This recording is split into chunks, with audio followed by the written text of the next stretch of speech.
Alors tout d'abord, pour cette soirée, merci beaucoup à Grégory qui est là et avec lequel on va faire un travail à deux. La soirée de Pessah est, comme on l'a intitulé, on vous invite à notre table. Alors ça fait un petit peu prétentieux a priori, mais en vérité c'est totalement voulu. Car en effet, la soirée de Pessah, c'est véritablement un moment dans lequel, dans chaque famille, il y a ce qu'on appelle une massora, il y a une transmission, il y a une tradition. Et l'enjeu, c'est de savoir si on lui donne du sens. Alors, le point de départ de ce soir, donc je vous relate d'abord les paroles d'Esther, c'était de dire on arrive à cette soirée de Pessah, en tant que femme, en tant qu'épouse, au fond, quelle est la première idée qui peut traverser son esprit? Et c'est la question que je lui ai posée tout à l'heure. Et elle m'a dit une joie et un soulagement. Une joie, la joie de réaliser qu'au fond, on y arrivait à nouveau. Un soulagement d'y être arrivé à nouveau. Et c'est vrai que on sait que dans la tradition juive, la notion de préparer la mitzvah a encore plus d'importance que la mitzvah elle-même. La préparation a plus de valeur que la chose, parce que lorsque vous préparez, vous révélez l'importance que vous allez donner à la chose à travers votre investissement. Et ça, c'est donc déjà le premier point, en tout cas qu'il faut avoir en tête. La seconde chose que je lui ai demandé, quelle était la deuxième chose qu'elle aurait voulu dire en direct.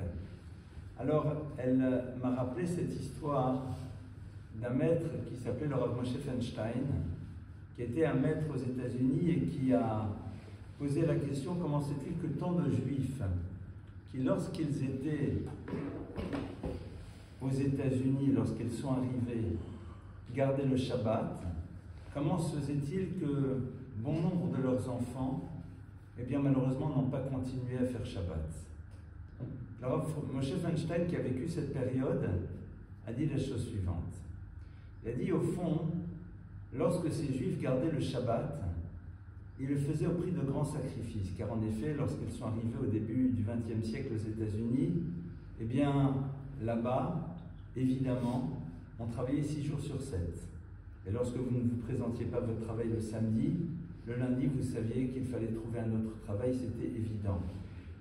Et malgré tout, ils assumaient. Ils allaient de travail en travail. Alors c'est extraordinaire. Alors Moshe Feinstein a rajouté une chose. Il dit la difficulté a été laquelle? C'est que lorsqu'ils rentraient chez eux à la maison, ils parlaient de la difficulté d'être juif. Ils respectaient, mais ils exprimaient la difficulté de la chose. Et donc, ce second élément que Esther partage via ma parole, c'est le suivant. C'est ô combien le sourire et la joie qui doit nous accompagner lorsque l'on est dans cette préparation de la fête vont être des éléments fondamentaux pour nos enfants, afin qu'ils voient ce que l'on appelle le dur bonheur d'être juif. Et il en est de même, me dit-elle, lorsque l'on va faire ses courses. Alors c'est vrai qu'aujourd'hui c'est d'angoisse par rapport à la nourriture, mais lorsque l'on voit parfois des prix qui peuvent être un peu indécents, clairement, sans aucune ambiguïté, mais néanmoins se dire, bon, mais on sait pourquoi on le fait. Évidemment, le problème de l'augmentation des prix très significative à l'approche des fêtes n'est pas si banal que cela. Ça vaut la peine d'en parler, mais ça ne serait peut-être pas le sujet de ce cours. Et puis aussi, le troisième point, c'est lors de la soirée du Seder. Et on va l'attaquer dans quelques instants avec mon acolyte. C'est que lorsque l'on va arriver dans le Seder à un moment, à ce que j'appellerais l'univers des consommations. On va consommer en effet, entre autres, ces fameuses matzot. Lorsque l'on va consommer ces matzot, eh bien, on sait que l'on consomme des matzot faites à la main. En tout cas, c'est fortement recommandé, ce qu'on appelle de la matzah shmura. de la matzah qui était faite pour la soirée du Seder. Elles n'ont pas toujours eu le premier prix au concours, je ne sais trop quels sont les concours gastronomiques, clairement. Parfois d'ailleurs ce sont juste leurs prix qui sont des prix, comme diraient les enfants, gastronomiques, n'est-ce pas? Mais il n'y a pas toujours en effet un goût exceptionnel. Elles sont parfois un petit peu dures, difficiles à avaler. Et la parole que nous allons prononcer, nous, en tant que parents, à ce moment-là, va être fondamentale. Comment nous vivons la joie de quelque chose qui peut parfois être un petit peu difficile. Et ça, c'est l'élément essentiel que nous allons transmettre à nos enfants. Et je pense qu'une femme perçoit cela encore mieux que nous les hommes, parce qu'elle sait au fond quelles sont les choses que les enfants vont capter, qu'est-ce qu'ils vont retenir, quels sont les mots qui vont les traverser et qu'ils transmettront à leur tour. Alors, très bien. Nous arrivons donc à la soirée du Seder. Alors, je n'ai pas voulu jouer à Purim, mais vous savez que dans la tradition ashkénaze, et je vais en parler un petit peu quand même parce qu'il en reste, eh bien, lorsque l'on arrive le soir du Seder, si vous venez à la maison, vous me verrez habillé avec ce qu'on appelle un kittel. Alors, le kittel, c'est quoi? C'est l'habit que l'on va porter après 120 ans. Alors, est-ce que, Grégory, toi qui moi je joue avec ça, qu'est-ce que tu en penses? Et toi, qu'est-ce que tu en fais dans ta tradition? Moi, j'en pense que je suis ashkénaze, mais un ashkénaze qui s'est trop assimilé, c'est-à-dire que j'ai déjà plus kittel. Est-ce que tu sais ce qu'il signifie? Ce qui signifie, c'est justement tout ce lavane et tout ce par rapport aussi à une grande taille. Non, mais je vous laisse parler du kittel plus que. Ah, d'accord, il est pas laissé là-dessus. Alors, on a l'habitude de se mettre sur le kittel. C'est pour ça que j'ai commencé. Alors, pourquoi est-ce qu'on met cet habit que l'on met dans la tradition ashkénaze après 120 ans, donc le plus tard possible, mais on le met aussi à Rosh Hashanah et à Kippour? C'est très curieux. Pourtant, c'est la fête de la libération. En vérité, il y a ici une symbolique. Se libérer, c'est s'extraire d'une réalité, découvrir une réalité nouvelle. Le soir du Seder, eh bien, cette tradition de le mettre, c'est se dire, de la même manière que Rosh Hashanah, c'est un renouvellement complet. De la même manière que Kippour, on se débarrasse de toutes les scories de son passé. De la même manière qu'après la vie, il y a la vie, mais c'est une autre vie. Eh bien, le soir de Pessah, on se donne la liberté d'imaginer que l'on peut repenser, réappréhender notre existence de manière radicalement différente à travers l'expérience du Seder. Et donc, cette tradition-là, qui existe dans les communautés ashkénazes, mais qui est là pour nous ouvrir à cette liberté que l'on veut pouvoir réinscrire à travers l'expérience de la soirée du Seder. Tu voulais rajouter quelque chose? Alors, rajouter, ce serait par rapport, pas grand-chose à ajouter quand c'est le Rav Yoel qui parle. Simplement, étant donné qu'on rentre dans cette soirée du Seder, bien comprendre la dimension de cette soirée, ce qui se passe ce soir-là. Vous savez, toute l'année, il y a un système d'études. Comme quelqu'un qui apprendrait n'importe quelle matière, les mathématiques, il ne va pas commencer par de l'astrophysique. Il va commencer par additionner, soustraire, multiplier, diviser. Au fur et à mesure, il va pouvoir augmenter et pouvoir étudier à un moment les plus grandes sciences. C'est le système d'études classique qu'on a dans la Torah. C'est le système qu'on appelle le Pardes.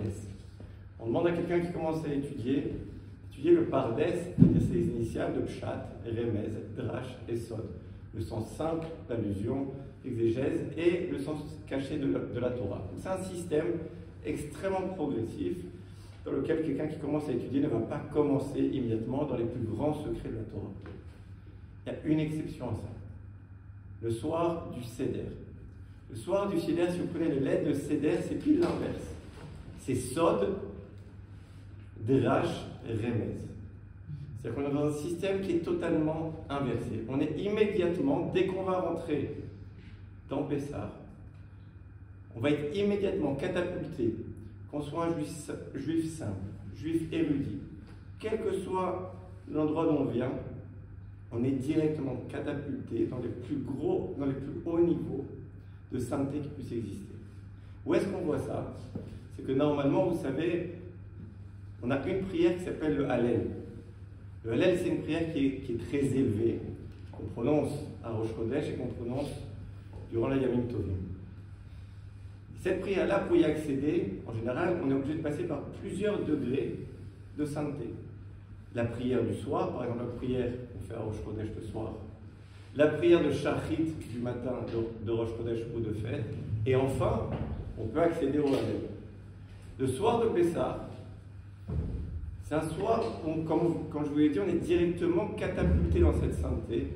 Et donc, dès qu'on va arriver à la synagogue le soir de Pessah, on va immédiatement faire Hallel à la synagogue. On refera Hallel avec sa famille à la maison. Et il y a une raison à ça.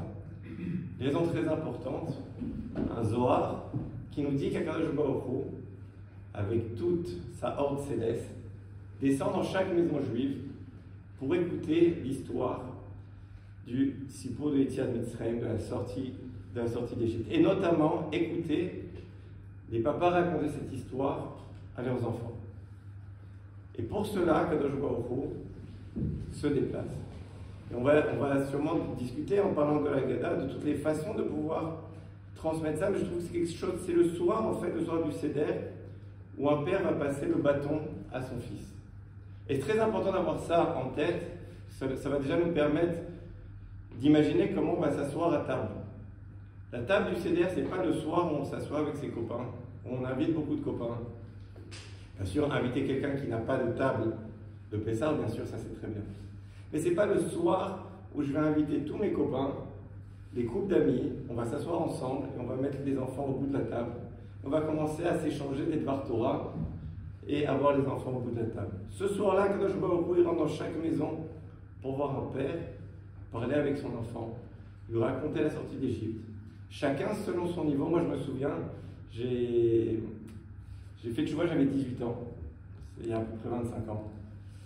Et grâce à Dieu, depuis 25 ans, on étudie, on apprend des choses belles et profondes sur la Haggadah. Je me souviens quand j'étais plus petit, quand arrivait Pessah, nous, la différence, c'était que on mangeait plus de pain à Pessah. Et je me souviens que quand j'étais petit, j'avais demandé à mon père, papa, pourquoi on ne mange pas de pain? Et d'une façon très simple et très calme, il m'avait dit, mon fils, on est sorti d'Égypte, on est sorti rapidement d'Égypte, et Hachem, il a fait des miracles pour nous. Et donc le pain, il n'a pas eu le temps de lever. Et je vais vous dire quelque chose de tout ce que j'ai pu étudier dans ma vie. C'est la plus belle explication que j'ai retenue. Parce que c'est une explication, elle est restée gravée dans ma tête, et c'est le challenge, quand on va arriver ce soir de Pessah, se dire qu'Akadosh Baruch Hu vient dans chaque maison pour voir ce passage de bâton d'une génération à l'autre. Et c'est pour cela justement qu'on rentre immédiatement dans cette sainteté. On en reparlera justement de ce niveau de Gdusha, de sainteté qui est dans chaque maison juive ce soir-là, parce que ça va avoir plusieurs implications. Mais voilà, déjà un premier point, et on verra également que tout le Seder, dans chaque étape, est relié au chinour, est relié à la transmission aux enfants, est relié à plusieurs notions qu'on va développer, pouvoir développer cette notion de reconnaissance d'Hakarat Hatov à travers plusieurs passages de la Haggadah, et avoir bien conscience, voilà, de l'univers dans lequel on rentre quand on s'assoit à la table de Pessah. Là, on a posé un petit peu l'idée. Maintenant, au fond, qu'est-ce qui a tourné? Alors, tout d'abord, une petite remarque, la transmission, elle est du parent à l'enfant, d'accord? La mère a l'obligation, elle aussi, de dire, de raconter. Et c'est vrai qu'il ne faut pas l'oublier. C'est-à-dire que là-dedans, ce sont les parents qui, ensemble, vont transmettre. Et en tout cas, c'est ce que l'on a pu toujours voir dans la famille, c'est que la mère a des choses à dire, elle a des choses à exprimer, et elle doit les exprimer, elle doit les dire. Alors, maintenant, le Seder, ça commence par quoi? Ça commence donc d'abord par... C'est vrai que cette idée de la famille, elle est fondamentale, mais néanmoins, on dit au début du Seder, Kol dirfin yete veyechol, kol yitzrich yete veyusar, que tout celui qui a faim vienne et mange, que tout celui qui est dans le besoin vienne fêter Pessah avec nous. Ce qui est très curieux, c'est que on invite, mais on invite avec cette double formule. La première formule, c'est tout celui qui a faim. La seconde, c'est tout celui qui est dans le besoin. Ici, en vérité, on réfléchit à quelque chose qui est la chose suivante. Et c'est un petit peu comme ça, en tout cas, qu'on a grandi chez nous.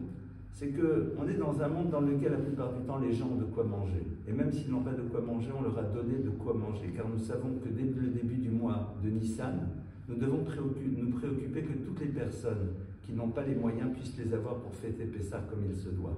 Kol Ditzrir, c'est tous ceux qui sont dans un besoin spirituel. Et en effet, le soir de Pessah, on se doit aussi d'avoir à notre table toutes celles et tous ceux qui n'ont pas encore eu la chance soit de savoir ce qu'est un seder, ou alors qui n'ont pas de lieu dans lequel ils peuvent le faire. Et justement, c'est là où il y a quelque chose de passionnant avec les enfants. Les enfants vont être relégués au bout de la table. Ils vont être autour des parents, et celles et ceux qui sont là vont justement découvrir ce que veut dire l'univers de la transmission. Il y a en effet, le soir de Pessah, la nécessité de transmettre à ceux vis-à-vis desquels, pour de multiples raisons, la transmission n'a pas pu avoir lieu. Comment est-ce qu'on transmet? De quelle manière ça se passe? Et vous savez que chez nous, le Seder commence d'abord la veille du Seder avec quelque chose de très particulier. Cette chose très particulière que les enfants n'aiment pas au début mais qu'ils apprécient beaucoup par la suite, c'est faire la sieste. Mais ce n'est pas juste technique. Faire la sieste, c'est se préparer à pouvoir justement vivre pleinement cette soirée, et on fait faire particulièrement la sieste aux enfants. Car les enfants doivent rester jusqu'à la fin du Seder. L'idée qu'ils disent juste Manishtana et après ils vont dormir, c'est totalement inexact. Le soir de Pessah, eh bien les enfants vont être au cœur, parce qu'ils vont devoir s'inspirer de tout ce qu'ils vivent pour à leur tour le transmettre. Alors le soir de Pessah, de quoi on va parler? Le Rambam Maïmonide va dire quelque chose de très curieux. Il va dire mitzvah, c'est une obligation de raconter quoi? Non pas la sortie d'Égypte.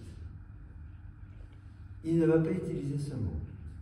Maïmonide va dire c'est une obligation de transmettre Nissim Veniflaot, les miracles incroyables qui ont eu lieu lors de la sortie d'Égypte. Car la sortie d'Égypte, ce n'est pas l'expérience de la liberté d'un peuple, mais c'est l'introduction du peuple juif dans un autre univers. L'univers d'ailleurs que nous vivons, qui est l'univers qui s'extrait de toutes les logiques possibles. Il y a à la fois dans la dimension de survivance qui est présente dans notre peuple, et en même temps dans l'hyprafocalisation que l'humanité a par rapport au peuple d'Israël. Cette année peut-être encore plus, on va le percevoir. Nissim Veniflaot, la dimension incroyable qui fait que le peuple juif est toujours présent dans l'histoire. Et quand on va prendre les matzot, alors qu'est-ce qu'on a l'habitude de dire aux enfants quand on prend les matzot? Alors je ne vais pas dire sans arrêt chez nous à la maison, mais je suis en train de vous raconter ce qui se passe.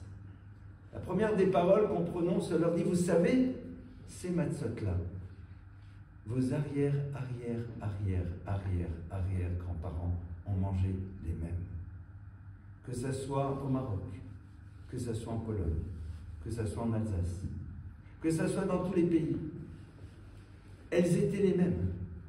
Si nos grands-parents arrivaient ce soir, ils se sentiraient à l'aise, avec un étonnement sur cette électricité, sur l'eau courante, sur ce confort dont on ne réalise même pas combien il est extraordinaire, mais sur le reste, on saurait exactement la même chose. Y a-t-il un peuple dans l'univers qui est capable de créer le dialogue entre des arrière-grands-parents et leurs arrière-petits-enfants? Prenez un Français d'il y a 2 siècles et essayez de lire le français d'il y a 2-3 siècles. À part quelques personnes particulières, on ne le comprend pas vraiment. Le soir de Pessah, on se rend compte qu'en effet, on a réussi à transmettre et que ce que l'on va faire, ce sont les mêmes gestes, ce sont les mêmes mots, ce sont aussi les mêmes saveurs qu'ont vécu nos ancêtres depuis des siècles. Et on commence en disant d'abord Kadesh Urchatz Karpas Yachatz. On est tous debout et on chante Kadesh Urchatz. Dans la tradition séfarade, on va prendre ce plateau qu'on va passer au-dessus des têtes. Et on va dire, une phrase que les gens ne comprennent pas toujours, Bibi Alou, qui ne veut rien dire, mais en vérité ça veut dire Bebehala. Le fameux Bibi Walou, qui n'est qu'une manière de mal prononcer un mot, c'est de dire Bebehala. Bebehala, c'est-à-dire dans la rapidité extrême. Yatsu avotenu mimitzraïm, nos ancêtres sont sortis d'Égypte. C'est-à-dire, le soir du Seder, on nous demande d'utiliser notre cerveau pour nous représenter l'histoire. Pour la voir, non pas sur un écran, mais dans notre tête. On se pose et on essaye d'imaginer ce point de passage incroyable entre le moment où on était asservi et le moment où ça y est, on redevient libre. Avec cette matzah qui est le symbole de la liberté. Mais pourquoi?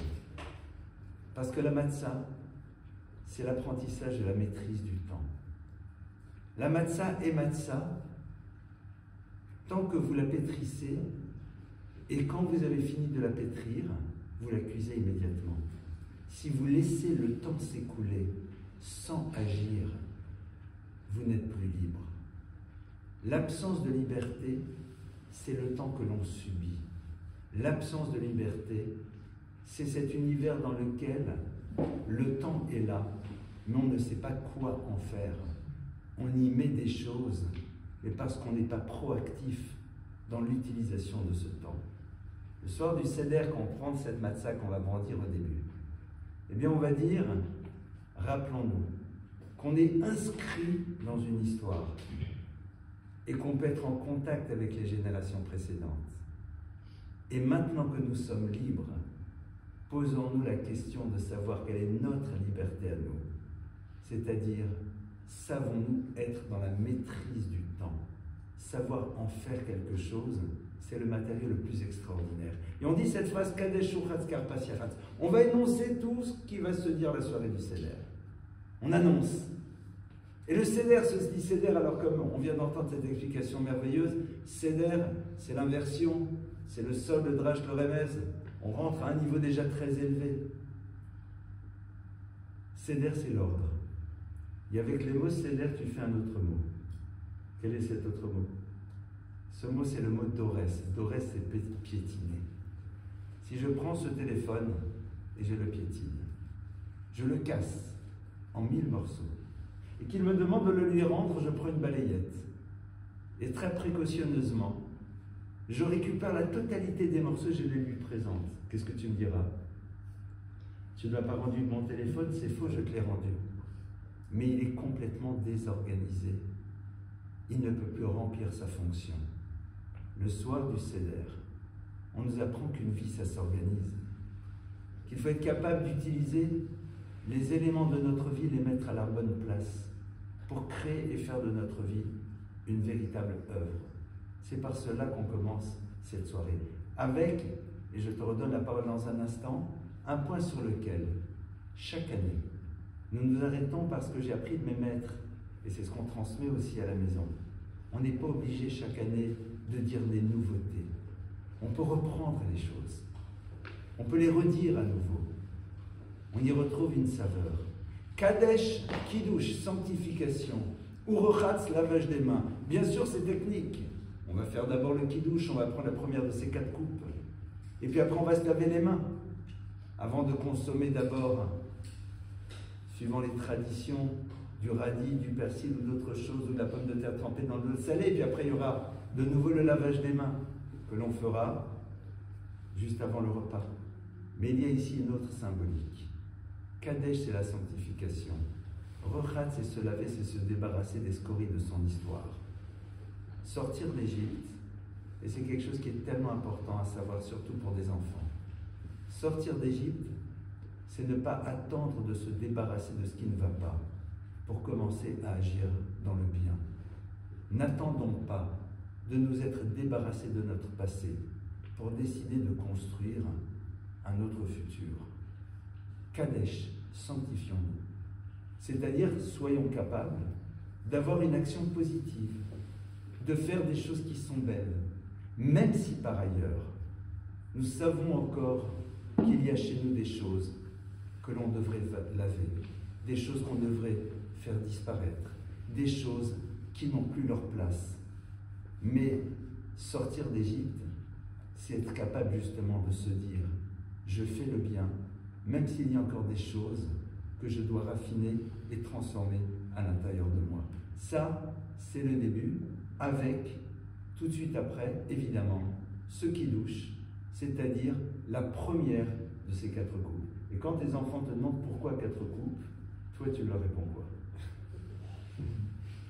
Alors déjà, avant de leur répondre, j'essaie d'avoir des petits verres. Parce que moi, quand j'ai pas envie de boire énormément le soir. C'est pas un kiffeur. Ouais, c'est ça. Ça, je vais te dire. T'es pas assez assimilé, mon frère. Non. On va faire des non, vous en faites pas. Kiffer, il y a Pourim. Vous en faites pas, il y a tout ce qu'il faut. Pessah, la soirée est longue. Et donc, pour beaucoup, il y en a qui ont du mal à boire ces 4 coupes. C'est dommage parce que, on va dire, ils n'ont pas forcément le bon équipement. On nous dit qu'il faut boire chaque coupe un révit. Un révit, c'est 86 centilitres.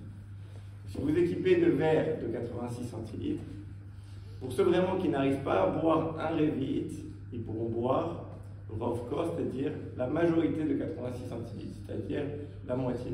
Donc une personne réellement, on va dire, c'est mieux de... Une seconde. Une seconde. Et on va forcément partir sur...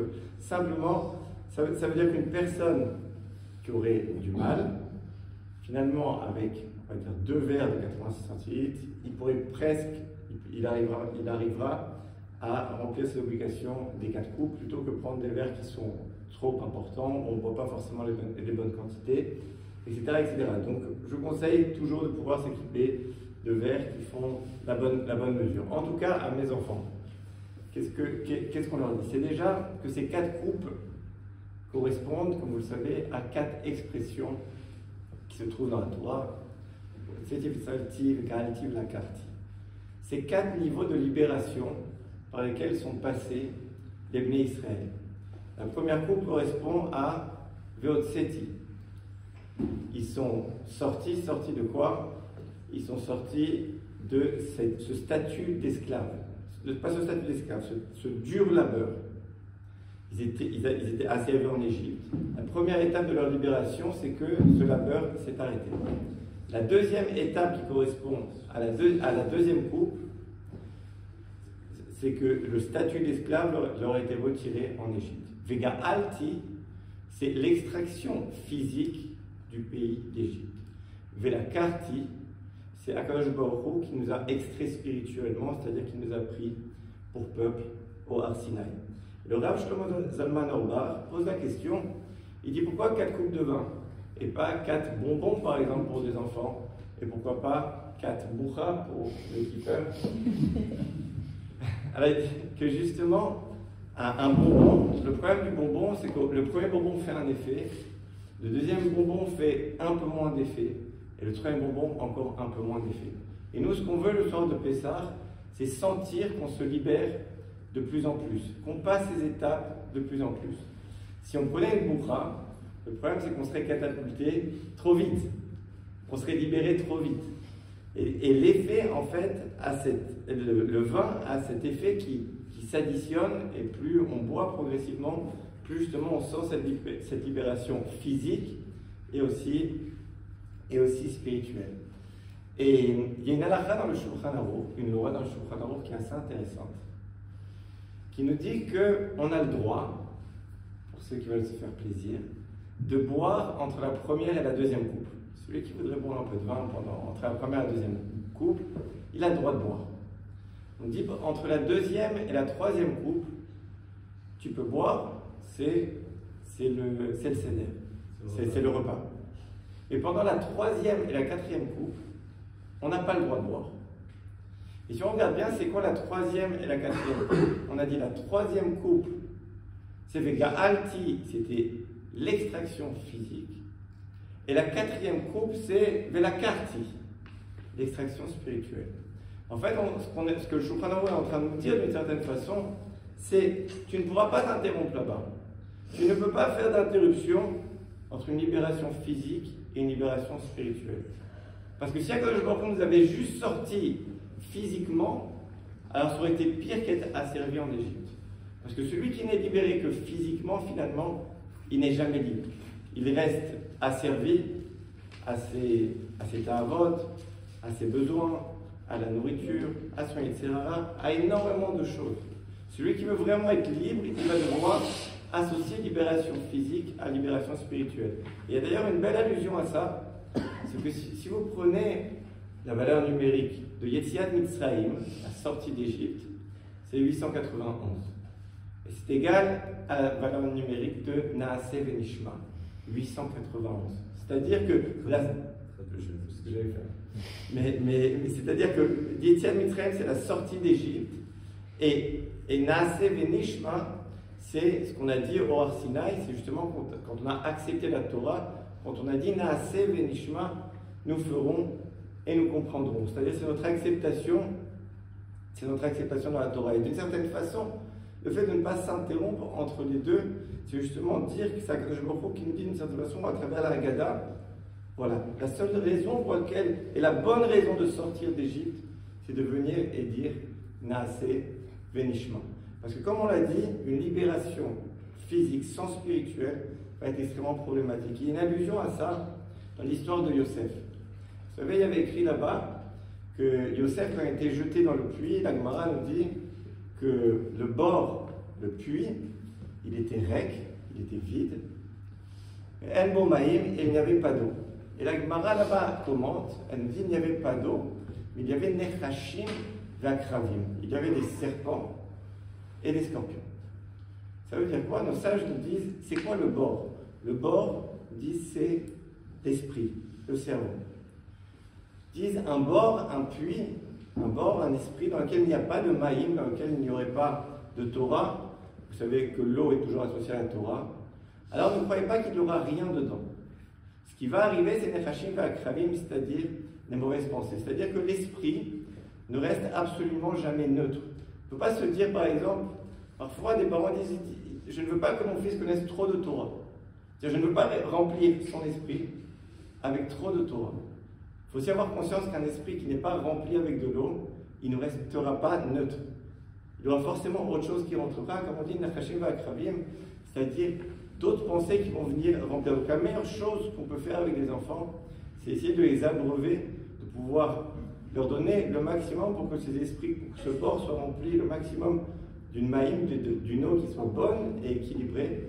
Et c'est justement ce qu'on fait le soir de Pessah, justement en associant ces deux coupes, la troisième et la quatrième, en ne faisant pas d'interruption. C'est-à-dire, on appuie ici sur l'importance d'associer ces deux types de libération. Alors, on va rentrer dans le Seder, donc on a commencé à faire la première de ces 4 coupes. Tout le monde doit les boire, hommes comme femmes, évidemment. On est tous sortis d'Égypte, on a tous l'obligation. Et c'est vrai que le soir de Pessah, on va quand même avoir un certain nombre de gestes rituels. Comme c'était posé, peut-être qu'on pourrait imaginer, ça va qu'on est juste dans le concept.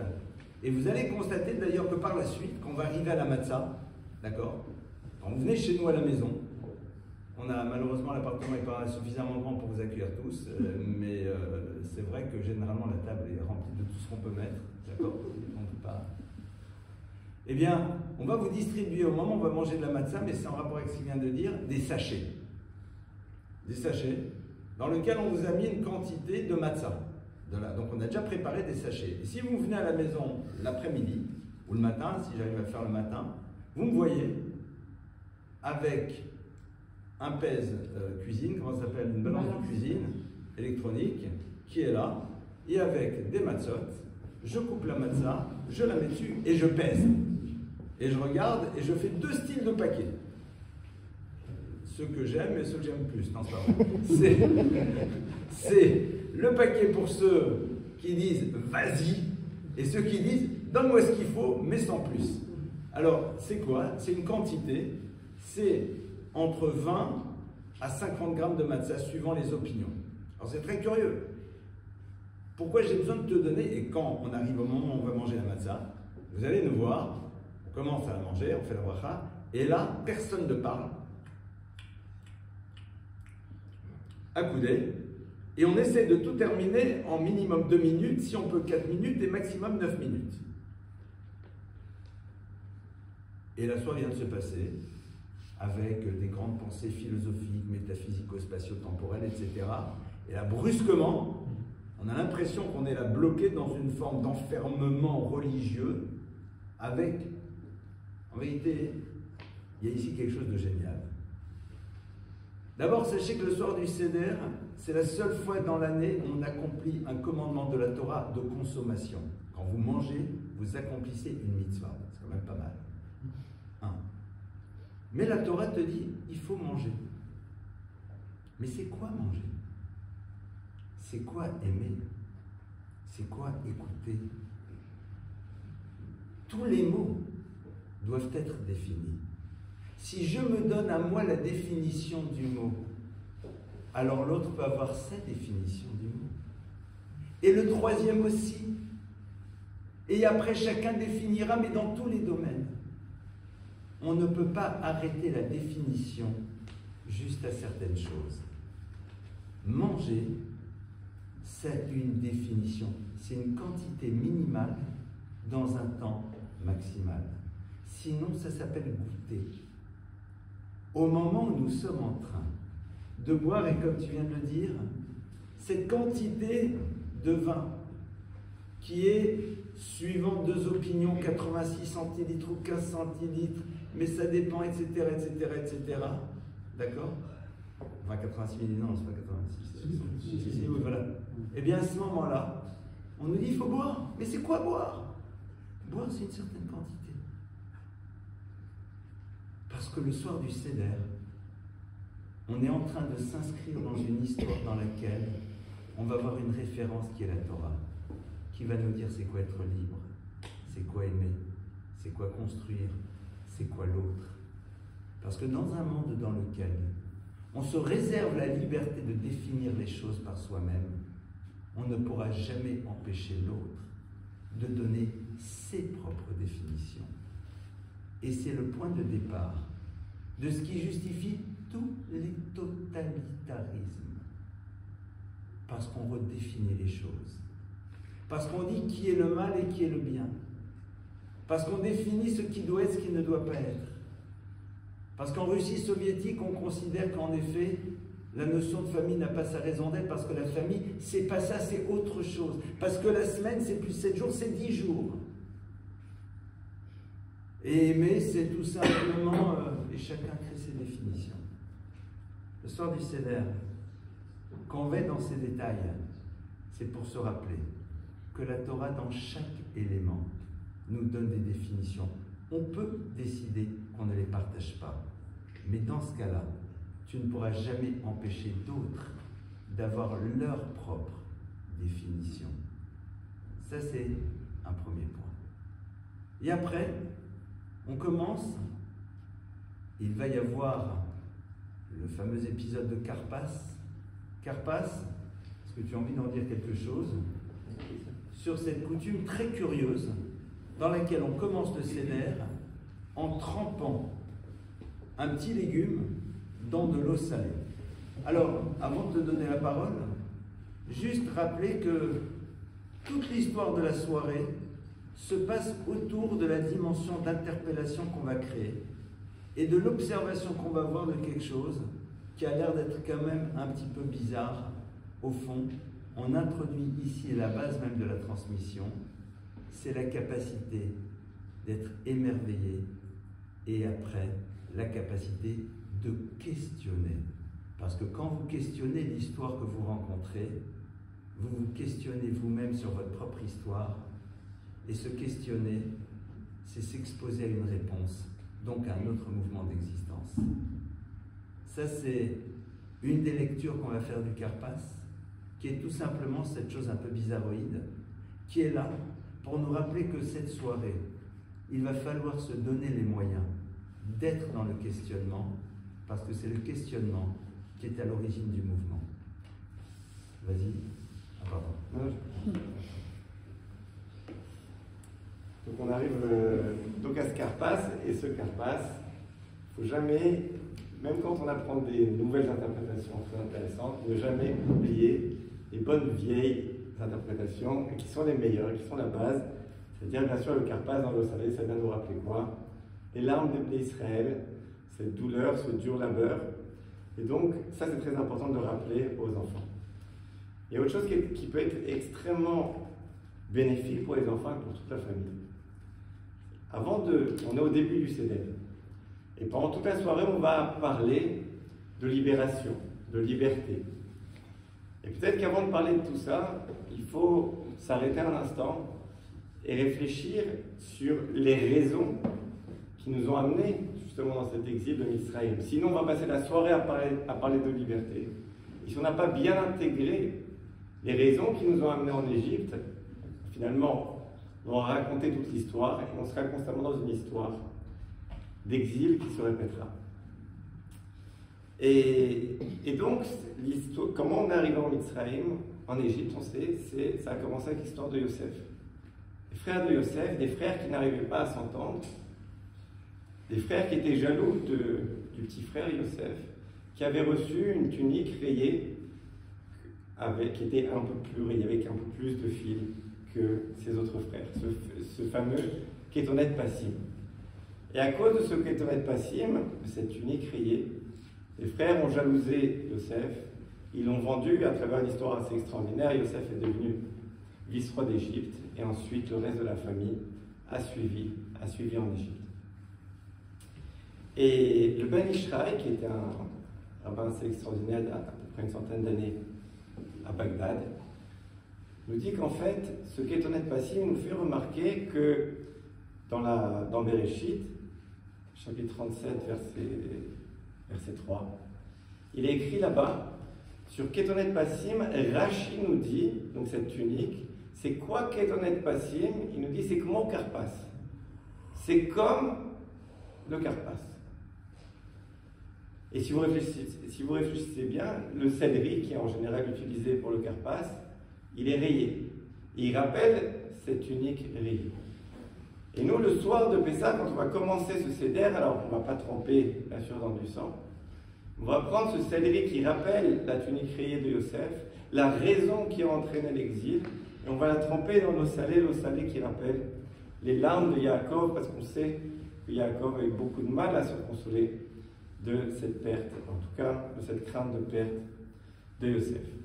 Et ce soir-là, toute la soirée va être justement autour de cette notion d'ardout, cette notion justement d'unité qui va devoir être créée autour de cette table de Pessah, en famille. On nous dit d'ailleurs que le soir de Pessah tombe toujours, le premier soir de Pessah tombe toujours le même soir. Disons que Pessah soit un mardi. Tisha B'Av de cette année sera aussi un mardi. Si c'est un mercredi, Tisha B'Av sera un mercredi. Pour te dire d'une certaine façon que si on n'a pas réussi à créer cet ardout, déjà au niveau micro, c'est-à-dire au niveau de notre famille, alors comment on peut espérer recréer une ardout, une unité au niveau plus large de la vie de l'Am Israël qui permettrait justement de ne pas avoir encore à passer par un Tisha B'Av cette année-là. Et c'est très important que la Haggadah ne se trompe pas et nous parle justement de 4 fils. Ces 4 fils dont elle parle, c'est souvent plus facile de parler des enfants que de parler de nous-mêmes. C'est en fait le 4 types de personnes qu'on a normalement dans chaque famille: le Chacham, le Racham, celui qui aime étudier, celui qui à table, il y a toujours un oncle à table qui se moque un peu de toutes les coutumes de Pessah, qui dit allez accélérer, ceux qui sont un peu plus simples. Et on te dit en fait, toi, vous qui êtes là, qui êtes entre guillemets les Chacham de vos familles, si vous êtes au cours 2 semaines avant Pessah, c'est que vous voulez apprendre sur Pessah. Et ça va être le rôle du Chacham justement, d'arriver à trouver une unité entre tout le monde. Le but du Chacham à table, c'est pas d'arriver, commencer à dire tous ces par Torah, épuiser tout le monde, mettre une mauvaise ambiance à table. C'est justement à lui de trouver cet équilibre en fonction des gens qu'il a à table, en fonction de l'âge des enfants, en fonction de tout le monde, d'arriver que ce soit un moment justement agréable et d'ardout, et à aucun prix de Dvar Torah, aucun prix de raconter la sortie d'Égypte, il devrait y avoir justement de tension à cette table de Pessah. D'ailleurs, le Rav Eliezer Ashkenazi, qui a vécu au XVe siècle, au XVIe siècle, nous dit que la première fois où on trempe durant le Seder, c'est pour nous rappeler justement le fait qu'on est rentré en Égypte à cause justement des frères qui ont trempé la tunique de Yosef dans le sang. Et qu'on rappelle justement avec le Karpas. Et qu'avant de sortir d'Égypte, Akadosh Baruch Hu nous a enjoint, il nous a dit, vous devrez faire le Korban Pessah, et vous devrez prendre une Agudat Ezov, c'est-à-dire un bouquet d'hysope, le tremper dans le sang et le mettre sur vos mezuzot. C'est-à-dire que de la même façon dont vous êtes rentré en Égypte avec un trempage de désunion, vous sortirez avec une Agudat Ezov, un bouquet justement. Vous ne pourrez sortir que quand vous aurez recréé cette union. Et le Maral de Prague nous dit justement que le Korban Pessah, ce mouton qui était utilisé pour faire le Korban, justement, il doit être mangé en famille. Vous savez, plusieurs familles devaient s'associer pour pouvoir, même si on avait les moyens, pour pouvoir manger ce Korban ensemble. Le Korban, il devait être grillé. Il ne peut pas être bouilli. Pourquoi? Parce que quand on bouillit, les choses se détachent. Alors que quand on grille, toute la viande, elle se met ensemble. C'est exactement ce à quoi doit ressembler le peuple juif le soir de Pessah. On doit tous venir ensemble. Même l'animal, le mouton, se déplace toujours comme ça, en famille, en troupeau. Et c'est une notion très importante à rappeler aux enfants, parce que forcément, quand il y a plusieurs enfants dans une famille, il y a toujours des petites disputes et des choses comme ça. Et au plus jeune âge, et comme j'ai dit, au niveau micro d'une famille, insister sur cette ardoute et rappeler à sa famille que tous les moments où Israël a souffert, c'est pas quand on était les moins religieux, c'est pas quand on était les plus religieux, c'est quand on était désunis, et que toutes les galoutes et tous les exils d'Israël seront à cause de cette désunion, et toutes nos délivrances, et espérons justement que cette délivrance dont on va parler dans la Haggadah soit une délivrance cette fois-ci qui soit éternelle, eh bien passeront par cette union, et c'est ce que nous rappelle le Karpas en tout début justement de Seder, nous rappeler la raison de notre exil pour justement ne plus retomber dedans. Complètement. Alors, moi je voulais rebondir aussi justement par rapport à ce qu'il vient de dire, parce que c'est un petit peu ça le soir du Seder, c'est un aller-retour et je veux rebondir. Il a parlé de ces 4 enfants. Ce qui est intéressant, c'est que ces 4 enfants, ces 4 catégories, on parle du Chacham, du sage, du Racha.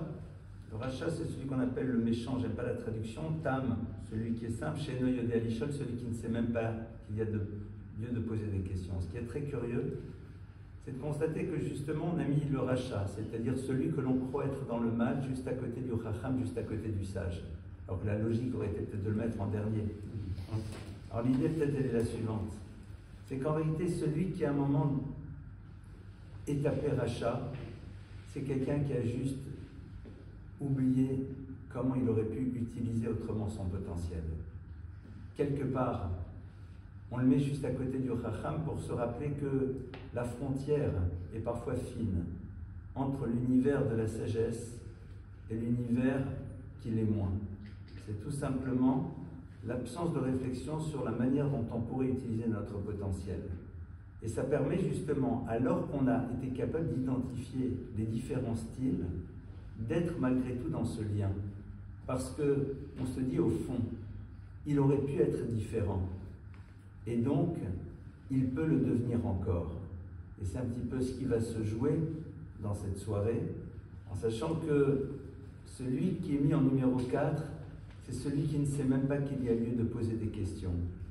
J'ai envie de dire que c'est cette personne qui accepte de faire la tradition, mais ne veut pas s'exposer à un désir de comprendre qui risquerait de l'amener à voir les choses différemment. Le Chacham qui est en tête, Chochma, c'est Koachma, c'est la force du pourquoi.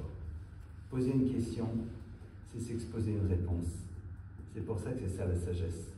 La sagesse, Chochma, c'est Koachma, c'est la force de la question. Quand tu poses une question, tu t'exposes à une réponse. Chez Eno Yodé Alishol, c'est celui qui n'a peut-être pas envie de poser de questions pour pouvoir continuer à être ce qu'il a toujours été, mais il est malgré tout à table.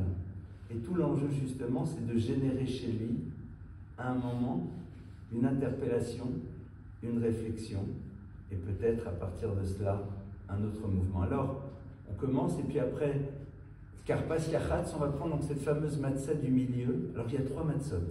Dans l'opinion du Gaon du Vilna, il y en avait deux, mais les trois matzot symbolisent les trois catégories de juifs, le Israël, le Cohen et le Lévi, c'est-à-dire chacun a sa place.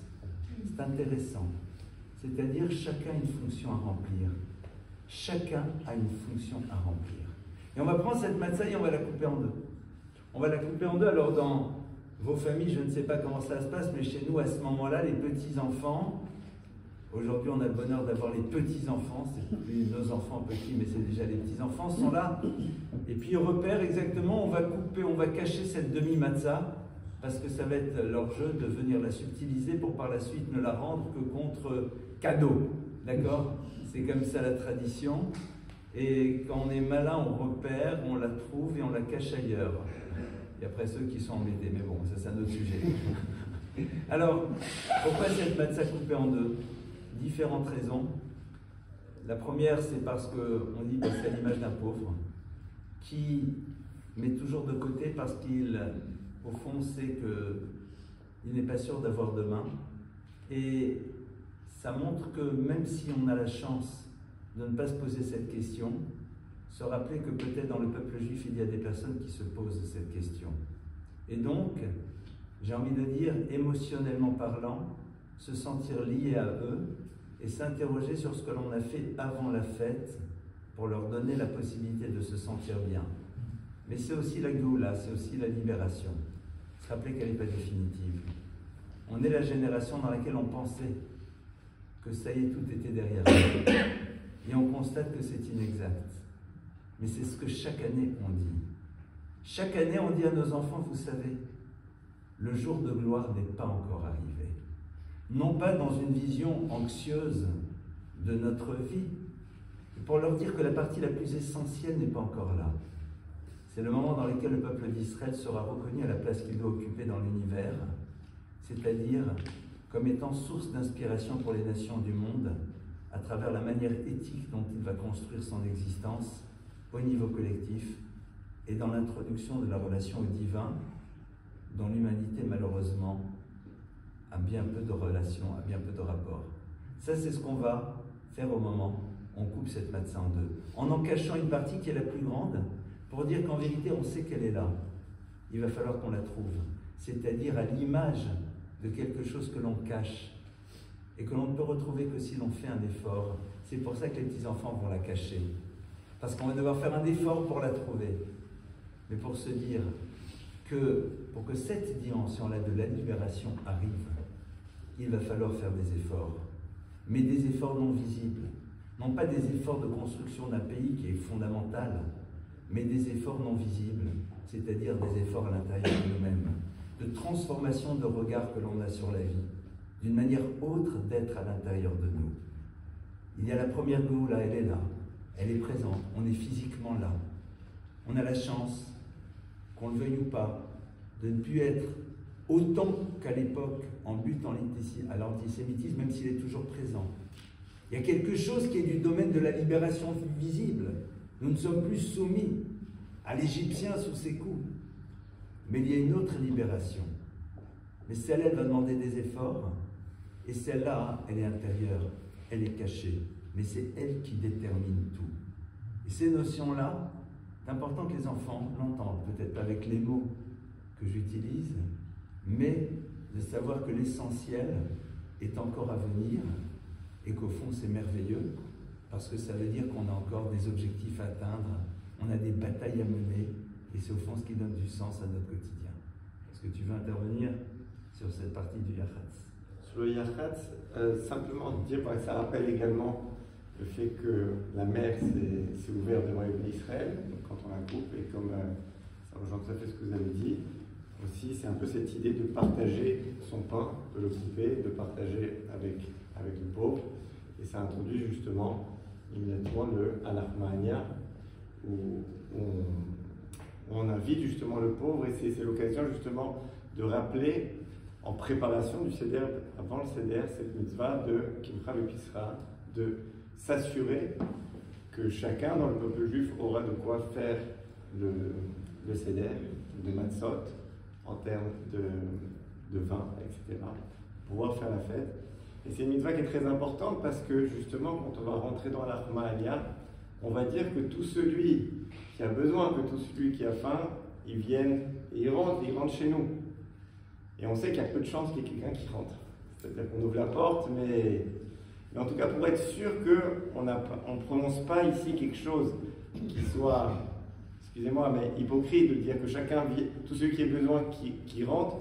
Alors, si finalement, moi, j'ai fait ce que j'avais à faire avant Pessah, pour que ceux qui avaient besoin, que je leur ai fourni ce dont ils avaient besoin, alors là, quand je dis, finalement, que ceux qui ont besoin viennent, rentrent et viennent avec nous, d'une certaine façon, je suis totalement cohérent.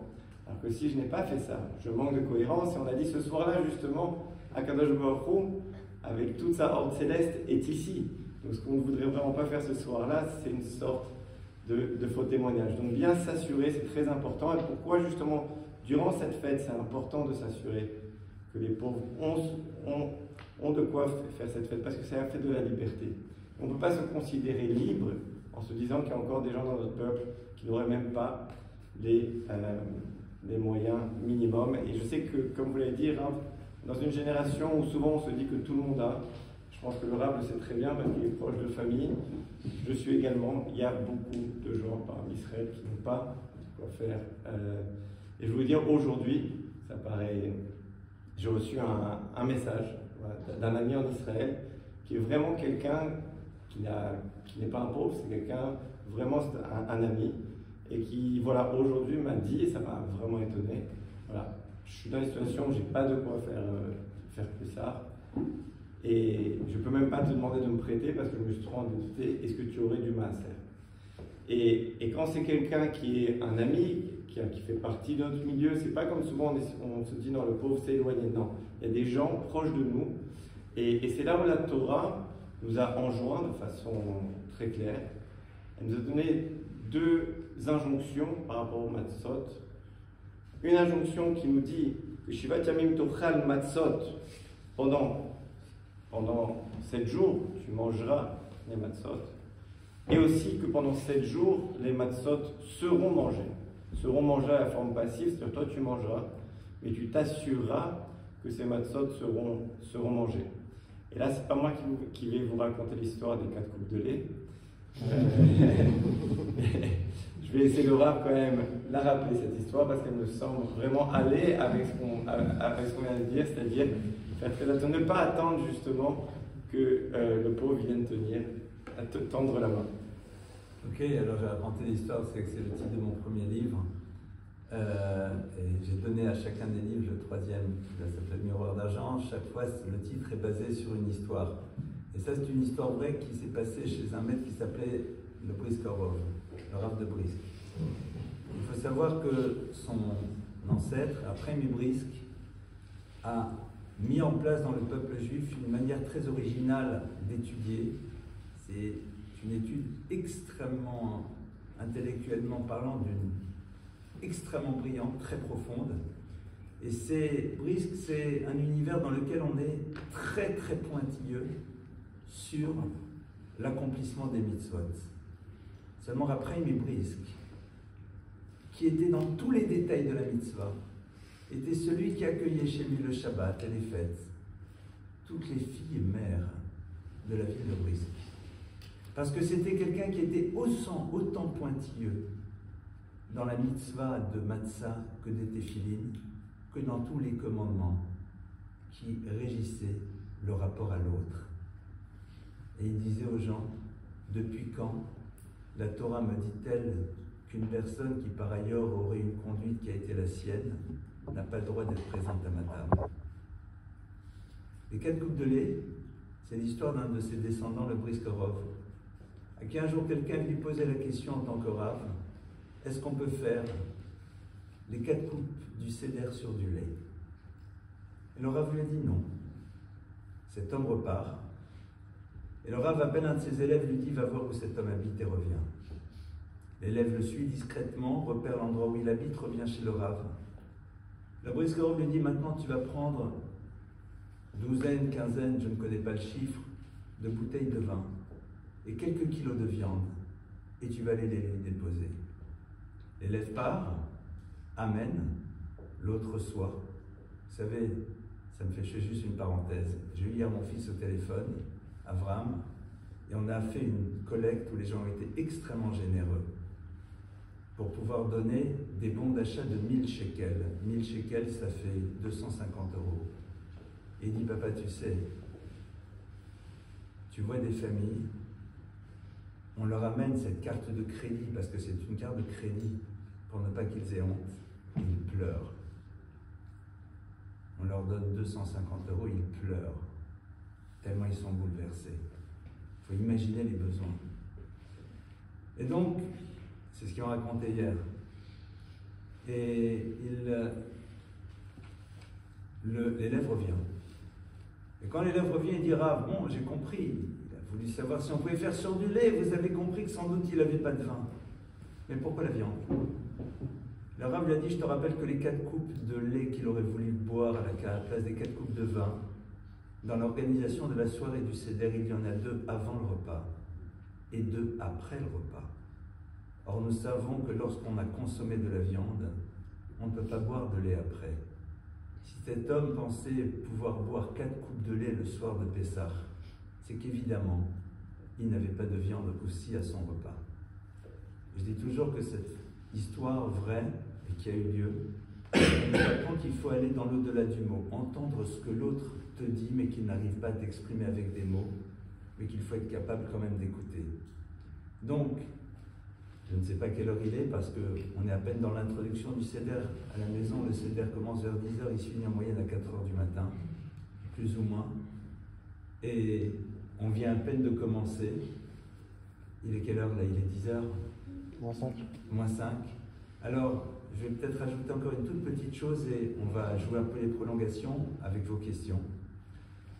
Juste, on a vu que le soir du Seder, ça y est, on a dit que Dirfi était Veyechol, tout celui qui a faim, et puis après, ça y est, le moment de gloire, les enfants arrivent, Manishtana, d'accord?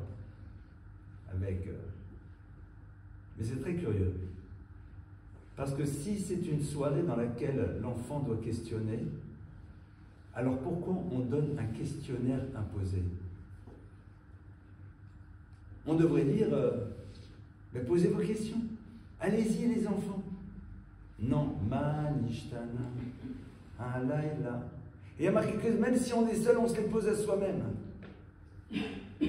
Alors j'ai l'impression qu'on est en train de nous dire ici quelque chose d'assez incroyable.